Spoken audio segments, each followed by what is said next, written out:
Hey, what is up, everybody? This is Stevie Breach coming to you here today with the Crown Jewel report for 2019. And in the main event of the Crown Jewel pay-per-view, Bray Wyatt, the Fiend, has won the WWE Universal Championship. Honestly, at this point, I just really can't believe.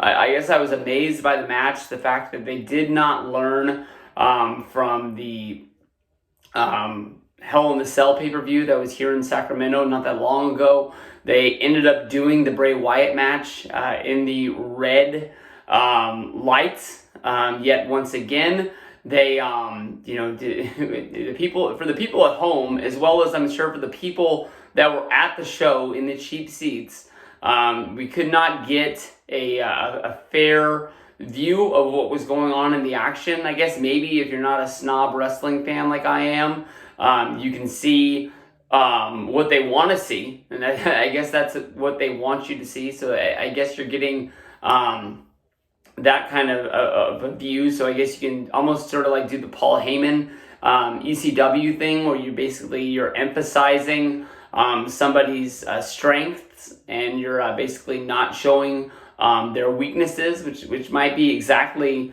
what they're looking for when they're out there. But to me, Bray Wyatt winning the championship from Seth Rollins, that honestly really does surprise me, for the one fact that, because of the WWE draft, even though that a lot of people are thinking because of the ratings situation that they are in, that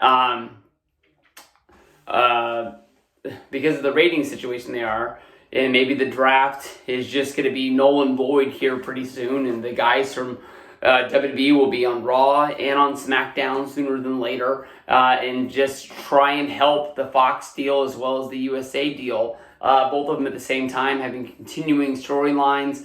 To me, honestly, even though we do have almost monthly pay-per-views, now instead of having to write 4 shows for one character, a majority of these characters, because of the fact they're wanting to get the exposure, they're going to have segments on Raw and on SmackDown. So now basically it's almost like you're having to plan 8 shows for one storyline instead of only having to plan 4. And the way WWE does their pay-per-views, most of the time, any feud in WWE is going to last 3 months. This is they basically making a majority of the feuds almost go 6 months. If you're going to be seeing these feuds on Raw and SmackDown, guys are going to run out of ideas. Maybe that would be better, because it's almost like every time you see somebody stuck into a feud, you know that it's going to go 3 months. Maybe now it only goes 2. You just have the singles match that mostly everybody remembers the first time, and then you have the rematch, and that's where you go from there. But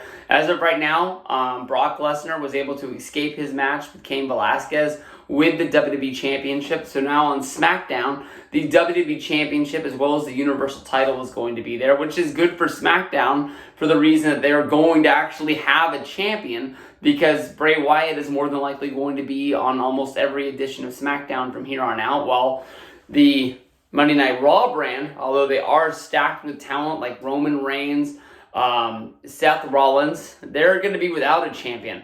And it's not like Brock Lesnar is going to be jumping from SmackDown to Raw just to make sure that they have a championship there. It's going to be funny for them to figure out a way of how they're going to get that championship off of Brock and bring it back to Raw. So for the next while, if you can remember back to what year was that when Brock defeated Cena for the championship?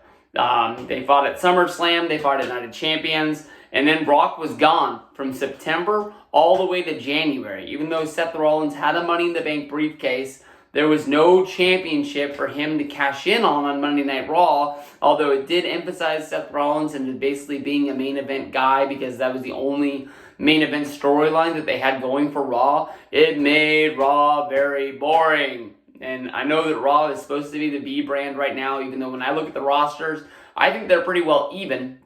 And the writing for Raw hasn't really slacked to the point of what SmackDown used to be, around the 2010, 2012 era, where it just was basically let's just put on 2 hours of TV and get out of there. With Raw still being 3 hours on USA, it seems like they still have a good handle on what is going on with that show there. They haven't really let it slip yet. But Bray defeating Seth does leave a huge gaping hole in what they are going to do to the Monday Night Raw brand. Definitely what does not fix this situation is just come up with a new championship. I know during the draft of, I don't really know what year that was, but it was when John Cena was your WWE champion. He ended up jumping to Monday Night Raw, and Batista, the World Heavyweight Champion, even though it was the last night of the draft, jumped over to SmackDown, basically switching the champions from each brand.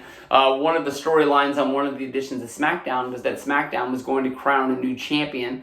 JBL ended up winning the match where he thought he was going to be given a belt by Teddy Long because Teddy Long was holding a bag with a belt in it. And then after the match, they announced a draft pick. Batista came out, and JBL was just named the #1 contender to go up against Batista at the next pay-per-view. So I don't know what they're going to do. But definitely another championship in WWE isn't what's going to get it done in my book. So they're going to have to figure something out. Obviously, they wouldn't just change the championship without having a plan. We just have to figure out what it is.